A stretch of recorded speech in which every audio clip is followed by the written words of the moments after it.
অনুরোধ রইল ভিডিওটি প্রথম থেকে একদম শেষ পর্যন্ত দেখবেন, তবে আপনি নিজেই খুঁজে পাবেন আল্লাহকে। তো চলুন ভিডিও শুরু করা যাক আমাদের চাঁদ থেকে। আমার বলাটা জরুরি না, তবু আপনি যে ছবিটি কি স্ক্রিনে দেখতে পাচ্ছেন, এটি হচ্ছে আমাদের চাঁদ, মানে আমাদের মুন, যা কিনা আমাদের পৃথিবী থেকে 4 গুণ ছোট। শুধু এটুকুই না, এটি সেরাস এবং প্লুটো নামের গ্রহ থেকে বড়। এরপর মার্কিউরি, মার্কিউরি আমাদের চাঁদের থেকে অনেক বড়। এরপর গ্যানিমেড, যা মার্কিউরি থেকে আরো একটি বড় গ্রহ। তারপর মার্স অথবা মঙ্গল, যা কিনা গ্যানিমেডের থেকেও বড়। তারপর হচ্ছে ভেনাস, যা মঙ্গল থেকে অনেক বড়। তারপর হচ্ছে আমাদের পৃথিবী, যা কিনা ভেনাস থেকে বড়। এরপর হচ্ছে ক্যাপলার, যা আমাদের পৃথিবী থেকে কয়েক গুণ বড়। এরপর নেপচুন, যা ক্যাপলার থেকে বড়। এরপর ইউরেনাস, যা কিনা নেপচুন থেকে বড়। এরপর স্যাটার্ন, যা ইউরেনাস থেকে কয়েক গুণ বড়। এরপর টিউম্যাস, যা কিনা স্যাটার্ন থেকে বড়। এরপর জুপিটার, যা টিউম্যাসের থেকেও বড়। এরপর এই গ্রহটি, যার নাম হচ্ছে HD 100546, যা কিনা পেছনের সব গ্রহ থেকে বড়। এরপর আমাদের সূর্য, যা এই গ্রহটি থেকে বড়। সূর্য থেকে বড় সাইরাস। এরপর পোলাক্স, যা সাইরাস থেকে বড়। পোলাক্সের পর আরেকটারাস, যা পোলাক্সের থেকে বড়। এর থেকে বড় অ্যালডিব্রাম, যা একটি তারা। এর থেকে বড় হচ্ছে রিজেল, যাকে ব্লু সুপার জায়ান্ট বলা হয়ে থাকে। এর থেকেও বড় হচ্ছে পিস্টল স্টার। এর চেয়েও বড় হচ্ছে অ্যান্টারেস। আর এর চেয়েও বড় ব্যাটেলগিউস। এরপর ক্যানিস মেজরিস, যা এই সকল তারা থেকে অনেক বড়। আর এর চেয়েও বড় ইউআই স্কুটি। এই সকল তারা আমাদের গ্রহ থেকে অনেক অনেক অনেক বড়। এখন এই ভিডিওটাকে জুম আউট করতে করতে আমরা পুরো ব্রহ্মাণ্ডের আকার পর্যন্ত যাচ্ছি।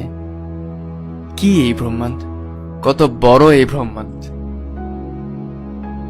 শুধু দেখুন ভিডিওটি।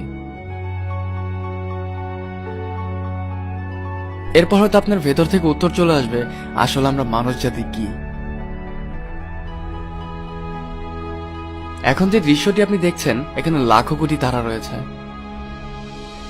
এটি হচ্ছে আমাদের গ্যালাক্সি, যেখানে লাখো কোটি গ্রহ তারা যে যার অবস্থানে বিদ্যমান। আর এই কোটি কোটি তারা আর গ্রহ মিলেই তৈরি আমাদের গ্যালাক্সি, যা হচ্ছে আমাদের আকাশগঙ্গা। এটি হচ্ছে আমাদের আকাশগঙ্গা, যার সীমা অপার, যেখানে রয়েছে কয়েকশো কোটি গ্রহ নক্ষত্র। এটি হচ্ছে আমাদের মিল্কওয়ে গ্যালাক্সি।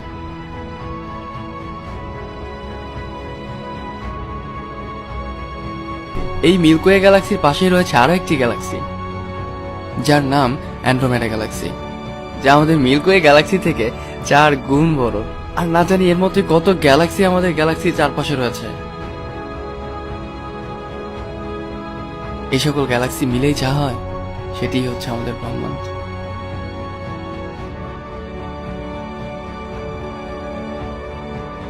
এটি হচ্ছে আমাদের ব্রহ্মাণ্ড, মহাবিশ্ব।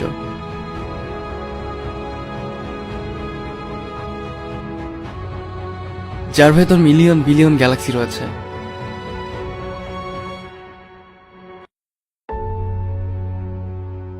এটি হচ্ছে আমাদের ব্রহ্মাণ্ড।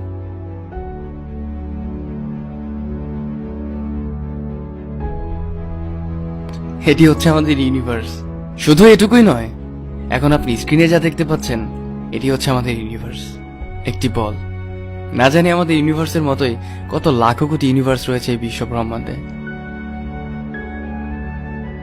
আর এই কোটি কোটি ইউনিভার্স মিলেই তৈরি হয় একটা মাল্টিভার্স।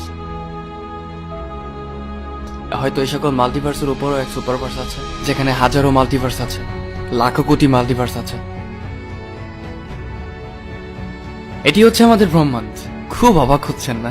এখান থেকে মাইক্রোস্কোপ লাগিয়ে যদি আপনাকে খোঁজেন, আপনার অস্তিত্ব তো দূরের কথা, আমাদের গ্যালাক্সিকেও খুঁজে পাওয়া যাবে না।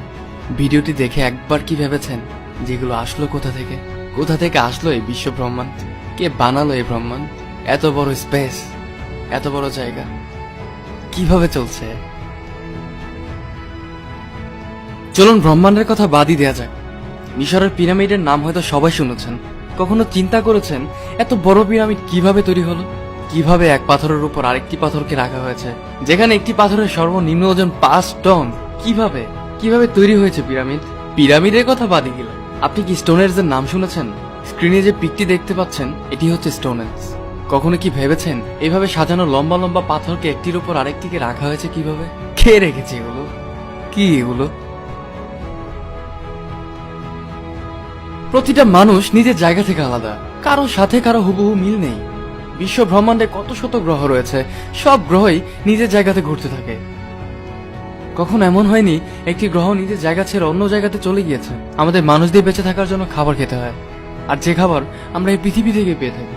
আমরা নিঃশ্বাস নিয়ে থাকি, কিন্তু আজ পর্যন্ত ওই হাওয়াকে এখন পর্যন্ত কেউ দেখতে পারিনি। আপনার কি মনে হয় এই সকল জিনিস একা একা চলছে?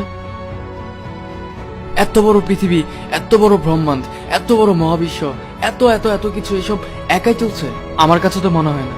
বরং এমন এক শক্তি আছে যে পুরো ব্রহ্মাণ্ডকে তৈরি করেছে। যেমনটা আমাদের বানানো কম্পিউটার দিনের পর দিন চলতে থাকে, তেমনি কেউতে এই দুনিয়াকে চালাচ্ছে। এই কেউটাকেই কেউ আল্লাহ বলে থাকে, আবার কিছু কপাল পোড়া মানুষ তাকে এলিয়েন বলে থাকে। আপনার কি মনে হয় এই দুনিয়া আসলে একা একা চলছে? অবশ্যই না, বরং দুনিয়াকে যে চালাচ্ছে তার সম্বন্ধে আসলে আমাদের কোনো ধারণাই নেই। সকল প্রশ্নের আনসার আপনি 1400 বছর আগের কোরআনে পেয়ে যাবেন। মন দিয়ে কোরআন পড়ুন, আল্লাহকে পেয়ে যাবেন। ভিডিওটি ভালো লাগলে অবশ্যই আপনার বন্ধুদের সাথে শেয়ার করবেন।